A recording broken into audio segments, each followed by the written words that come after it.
On a sunlit campus courtyard, a repair cafe forms as curious students gather around tables with tools and old gadgets. A mechanical engineering senior guides freshmen through soldering and tweaks, while others trade tips and share quick fixes.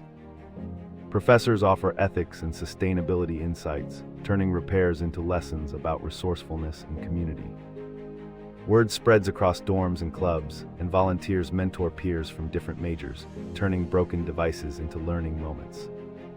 The weekly ritual grows into a campus tradition that saves money, reduces waste, and teaches teamwork beyond the classroom.